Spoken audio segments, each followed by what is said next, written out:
Hey everybody, welcome back to the Human Classroom. We're going to continue episode 5.2, where we left off last time. This was a little bit longer of an episode, so we broke it into 2 parts so that you can stay with me, catch it when you can. I wanted to talk about these things first of all because sometimes when you can talk with somebody about the potholes, the pitfalls, the steps backwards, the bumps, the not quite straight lines we walk in to get where we are, we feel just a little more connected and like somebody else sees what we go through too. So just so you know, if you experience anything in your life that others don't quite get and haven't walked a mile in your shoes to get there to understand, don't be afraid to speak up. Don't be afraid to share. I'm here for you. And if you want to share any of your little comments, blurbs, and anecdotes that you've experienced, please do, because no matter how small they are, I see you, I hear you, we're all deeply human, and I'm grateful you're here. Let's dive in. So, if you couldn't tell from the previous conversation, if there's one theme that runs rigidly through my life, it's this. I apparently rarely take the direct path to anything, whether by choice or by accident, it doesn't matter. You see, in fact, I branded myself way back in bachelor's school days, the scenic route. And there's a reason. Not just because I'm a scenic designer, ha ha ha, nod, but also because in the 6th grade, when I had to memorize that poem I've told you guys about, Robert Frost's The Road Not Taken, that line, and I took the one less traveled by, and that has made all of the difference. I actually painted that scene and put it on my graduation cap for my bachelor's degree. So, it is deeply entrenched inside of me. And this year, I went ahead and bought the LLC for the scenic route. Kind of a proud moment. And if I'm honest, my life has been one long scenic route. The beautiful kind, the frustrating kind, and the kind where you occasionally look around and ask, is there a map? How the hell did I get here? Where am I even going? Okay, I guess. And by the time, I was 24, I had my first kid. I was married, and I was muddling my way through being a military wife and having a baby. My son was diagnosed with autism when he was 3.5. My marriage was rocky. By 29, I had gotten pregnant and had my second child, and I had to make the decision to leave my hometown and move to Georgia. And I was still trying to figure it out. I was taking classes. I finished my associate's degree in 2015. And, all the while juggling adulthood, parenting, having a special needs child, and trying to build a future that made sense. None of this happened in an order that I thought I would or would have planned for. And nothing happened on a timeline that I would have imagined or hoped I could have imagined. And looking back, there are parts of it I wouldn't trade. Others I could have glossed over, but every detour has taught me something. And eventually those detours did lead me back to theater. You see, once I finished my associate's degree, I had moved to Georgia, and I became a resident. It's real hard to go to college if you're not a resident of the state. You pay a lot more money. So I waited the year and became a resident. And there was a university. Valdosta State was 15 minutes from my house. Like, if I had to, I could have walked it. My daughter was 2, almost 3. And I decided, you know what, fine, I'll take out the student loans, I'll get the Pell Grant, and I'll go back to school, because at least if I have 4 years of college, there are less people likely to turn me down for a good job. But I was not entirely sure what my future looked like. I knew, thanks to Eric Kildell, that I loved design and I loved storytelling and building worlds. But I didn't know what kind of life those things could realistically support. You know, as a parent, as someone trying to build that stability for my family. But there was somebody there who had a huge impact on me, and that was Dr. Porterfield. Honestly, she may have been the first person who looked at my future and connected the dots in the way I hadn't. Because, you know, even amidst some crying sessions in her office and just some deep, heartfelt conversations, you know, acknowledging my marriage was falling apart. It was ending. There was no saving it. 14 years in, and things were never going to change or get better. And life had to continue, and I had to do better and pick myself up by my bootstraps. And at some point, she essentially said, you know, if you get a master's degree, you could teach college. You could have health care benefits and a retirement and a way to support your kids, and you don't really need the other person to do it. And it sounded simple, but it wasn't. But I busted my ass for those last 2 years, and I worked as hard as I could. And by the end of it, point of pride, I had 18 offers to go to any school I wanted in the country. Well, not any school, but, you know, those schools specifically offered for me. And I could have traveled anywhere I wanted.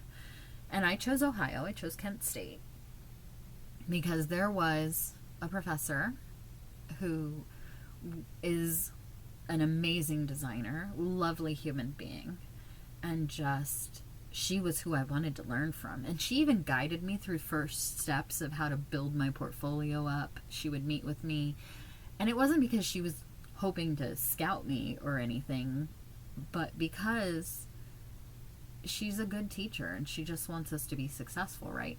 And so Tammy is one of those people I can still reach out to this day. But I went to college. I chose Kent State. They were one of the offers. And I realized that even though teaching wasn't part of the plan, and theater was, design was, art was, and not really teaching, this possibility was here in front of me. I could stay connected to the thing that I loved and continue to create and continue to mentor. And I realized I was actually a really good mentor because I was a non-traditional student. Here I was in my 30s in a program where there were 18, 19, and 20-year-olds, right? And then you realize you could have a stable life doing this. You could work with these people, and for a single parent just trying to think practically, it mattered. And, you know, I touched back to Professor Kildell, and, you know, he also believed in me and said, you know, if you think this is what you want, you can do this. I know you can. And he stood there beside me. He came and watched me graduate from my bachelor's degree. He supported me through grad school. And when I chose Kent State, he was also there for me when I moved. And, you know, sometimes it's not the words that you say aloud that you believe in yourself, but it is the words that other people say to you when somebody else believes in you when you can't. Because when you're standing in those moments of life at the edge of something incredibly difficult, and another person sees your capability, it's easier to jump. And so I talked to Tammy, and I fell in love with Kent's program. I came here, and I'm still here in Ohio. I love it. Let me tell you, my master's degree was not some magical montage where everything worked out beautifully. It was hard. Like, really fucking hard. Like, I cannot say that I loved it even a little bit, because there were personal challenges, financial challenges, life challenges, single mom challenges, the kind of challenges that make you question your life choices at 2 a.m. But there was something that surprisingly kept me upright during all of it. I actually liked the teaching. I loved working with the students. I enjoyed helping people connect ideas, and I really love watching people get more confident. And there's this imposter syndrome, like, am I qualified to do this? Am I good enough for this? But the more I taught, the more I realized that something strange was happening to me. I was actually becoming a teacher. Even though I had never really planned to be one until Dr. Porterfield put it to me that I could.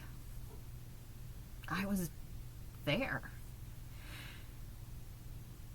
Tammy left after my first year, and I do not begrudge her for that. There were opportunities in her life that presented themselves that she just couldn't pass up. And good on her, because she has been kicking ass and taking names, and she's fantastic for it. And like I said, I can still reach out to her to this day.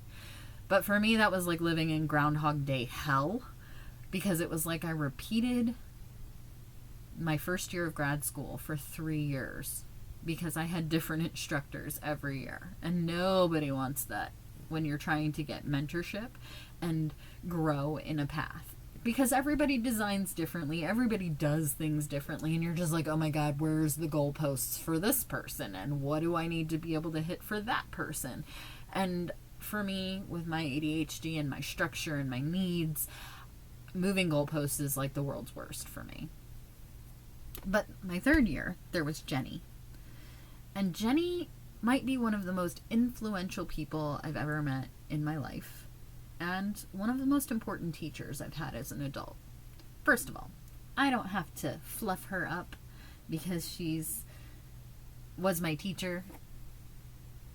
She doesn't have to give me grades anymore, but she's an amazing, kick-ass designer. Let's just go there. Woman has just something that I can still wish and aspire to be when I grow up. But one of the biggest things is she was the most understanding teacher.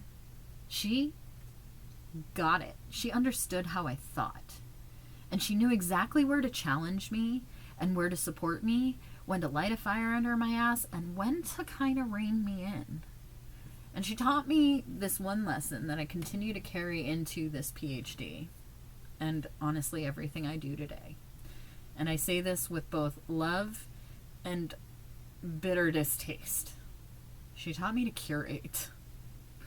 You see, you know how I talked about I hate abstract art? Oh, it gets better. My thesis project was minimalism. And minimalism becomes this very abstract, amorphous shape. Now, it wasn't that the play was bad or the experience with the people was bad. No, that was fine. The director was amazing. Their vision was wonderful. They were easy to work with. It was a beautiful collaboration. But this project, oh my God, I hated it. I absolutely hated it because I am a more is more stuff designer. I like texture. I like layers, objects, stories, details. I want to envelop you in the world. I want the audience to walk in the space and discover something new every time they look around. But no, not this play. Okay? And Jenny kept telling me, she would keep saying, this is an exercise in curation. And at the time, I would cringe inwardly like a salted slug. And I still hear this lesson constantly today, especially in my doctoral work, because every research project I propose turns into, oh, there's like 7 potential research projects within one. My advisor and dissertation committee is like, this is amazing. It's so necessary, but there's like 7 dissertations in this one proposal here, honey. And you're like, and they're like, you know, a done dissertation gets you a PhD. A 16-year study does not have to be your dissertation, where there's like 50 subtopics, right? Because every dissertation does not need to be this book series, or, you know, all the conversations have 3 extra questions, and, you know, then you have that aha moment and you're like, ah, shit, this is what Jenny was teaching me. Not every good idea belongs in the same project, just like not every possibility belongs in the same theatrical space. That's okay. And the hardest part of creating is deciding what you leave out. And that lesson has followed me from scenic design into curriculum design, and I hear it in her voice, lovingly. I even text her when it pops up and say, I'm hearing it again. Curate, curate, curate, curate. And it has followed me into research. It follows me into this podcast. I didn't realize I had a little friend. And see, you know, when I finished grad school, I had spent years studying design. Scenic design, environmental design, that storytelling, creating spaces that would help audiences understand the story. And for a long time I thought that was the work, you know, the sets, the paint, the drawings, the productions. But for me, as life tends to do, there was another scenic route planned. There was a period during my master's degree where I had to step away from grad school for a year. And it was for circumstances outside of my control, and it was devastating. It was probably one of the lowest lows I've ever felt. I felt left behind. My cohort was going to graduate without me. I was embarrassed and ashamed. I felt like I failed. Not just myself, but the people who had been cheering me on. Professor Kildow, Dr. Porterfield, my father, who helped me get a house here in Ohio. All of those people were counting on me to do this thing, and I was asked to step out. And I made an important decision during that time. You see, my daughter attended the Child Development Center on campus, where they had a preschool and kindergarten.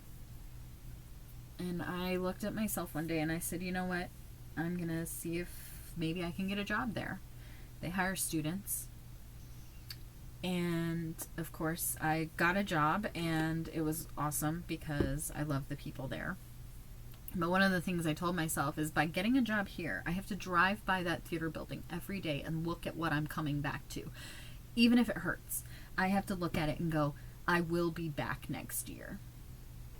But I also didn't realize that this was one of the most important detours I ever took. Not because I deserved it either, but this was a different kind of preschool. This school taught with a Reggio Emilia inspired curriculum, right? And if you've never encountered Reggio Emilia before, one of its core beliefs is that children are capable. They're not just empty vessels that are waiting to be filled or problems waiting to be solved. They are capable, curious, creative, whole human beings. And see, I also got to work alongside an incredible lead teacher who had 20-something years of experience teaching littles. And I learned more than I can possibly fit into a single podcast episode because of her. Because, see, it might feel like, you know, when you say you teach preschool, it's just a simpler teaching and you're just playing patty cake and sitting around in circles and watching people eat toys. No, it isn't simpler teaching. It's not lesser than college teaching. It's foundational teaching, and it's often more complex because you have to observe and listen and notice, and you really have to pay attention to what a child at that age is trying to communicate, because we're talking between the ages of 3 and 5, right? And there's this hypervigilance you have to have, but you're also watching these kids develop self-regulation, communication skills, expressing themselves, trying to restrain moments of frustration or emotion before they even have all of the words to communicate their needs. So you learn to watch, really watch them, and assist them when they need it. But you also have to believe in them to figure it out. And that restraint is a really fine line, and it's hard. And it changed me. Because suddenly I wasn't just thinking about what I wanted to teach, I was having to look and see what learners needed. Because I wouldn't choose preschool by choice, but I do love my students, and I would teach there. I don't hate it. I enjoy every bit of it. The people are amazing. But I hit my stride with college students. But it's also about, their needs and not what I need or want to say. It's about what the students are trying to tell me. And that foundation is so important to carry from preschool all the way into university level students from all levels. Whether you're teaching kids or adults, it's the same thing. What are you trying to tell me? And somewhere in the middle of all of that, a realization forms.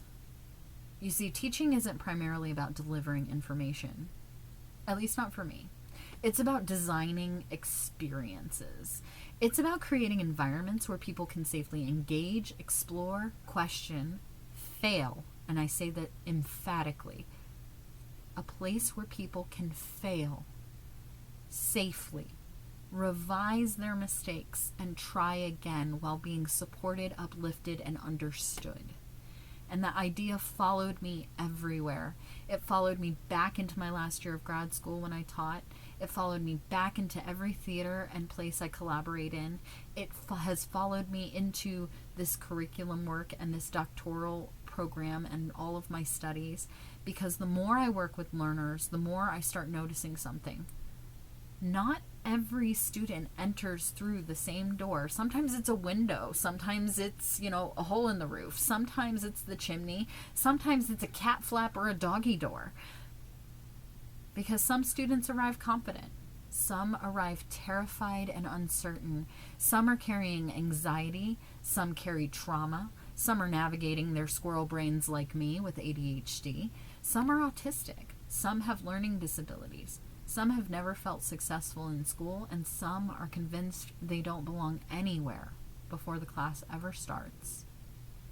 And I also kept seeing educators who care so deeply, who want to help, who are trying their best, but they are often overwhelmed by the sheer complexity of the classrooms in front of them, the politics behind them, the administration that they have to butt their heads against, and the ever-changing cultures of the world.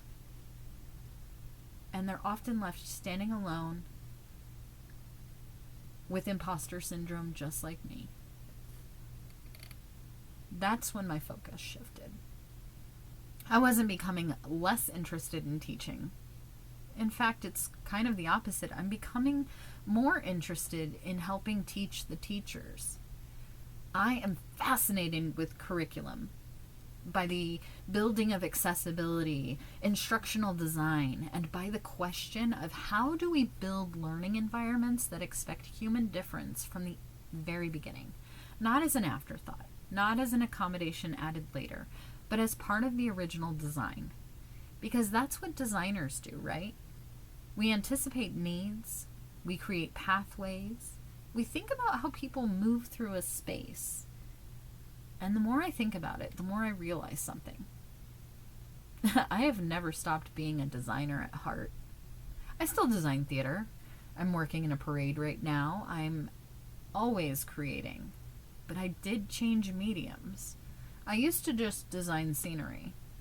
Now, I also design learning experiences. I used to just think about what the audiences see and experience and feel. But now I think about the people, the learners, the people digesting everything. I used to ask, what does the story need? And now I ask, what does the human being need? What does this learner need?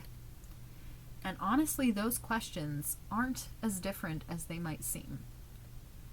Which brings me to sitting here right now, recording this podcast for you. As a doctoral student, a researcher, an artist, a teacher, a mom, and someone who has become deeply interested in helping educators create spaces where more people can belong. Not because every student is the same. Not because every student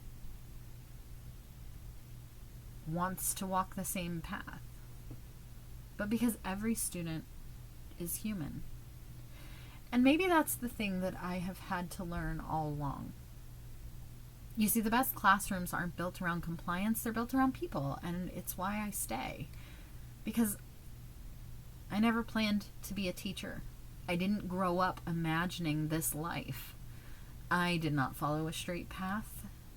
There were so many detours, delays, pitfalls, failures, hard seasons, and unexpected opportunities. And the more scenic routes than I can count. But when I look back, I do see a pattern. Again and again, there was someone in every phase of my life that made room for me. A teacher, a coach, a mentor, an artist, a professor. Someone who gave me time I desperately needed. Someone who pushed the challenges that helped me succeed. And someone who believed in me before I ever believed in myself. And I think maybe that's what teaching is at its best. It's not about saving people. It's not about fixing people. It's not about forcing everyone through the same doorway at the same pace.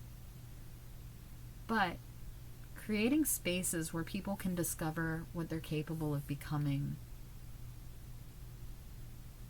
Spaces where people feel seen. Those spaces where people feel safe enough to try. Spaces where people feel like they belong. And when I started this podcast, I called it The Human Classroom because I believe education has always been about people first. Not standards, not test scores, not compliance. People. Messy, complicated, creative, resilient human beings just trying to learn and grow together. And somewhere along the way, I realized that that is the thread connecting every single part of my life. Theater, design, motherhood, teaching, research, accessibility, all of it. It has never been about the content. It has always been about the humans. And it's why I stayed. Thank you so much for spending this time with me. Like I said, I know it was a long one.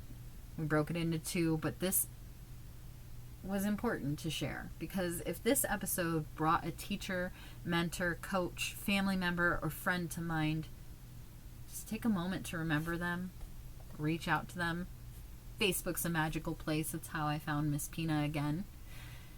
Because people who make room for us often have no idea how much of a difference they've made. And if you're one of those people for someone else, I hope you know how deeply it matters, more than you'll ever realize. Until next time, drink some water, or caffeine if you need it, touch some grass, and remember, humans learn best when they're allowed to be human. Next time on The Human Classroom, we're diving into one of my favorite books and one of my favorite questions. Why did we stop playing? We'll explore the ideas behind the book, The Playful Classroom, the role of play in learning, creativity, curiosity, and why so many of us seem to lose something important as we grow older. Because children don't have to be taught how to play. But somewhere along the way, we grown-ups figured out that we had to stop. I'll see you in episode 6.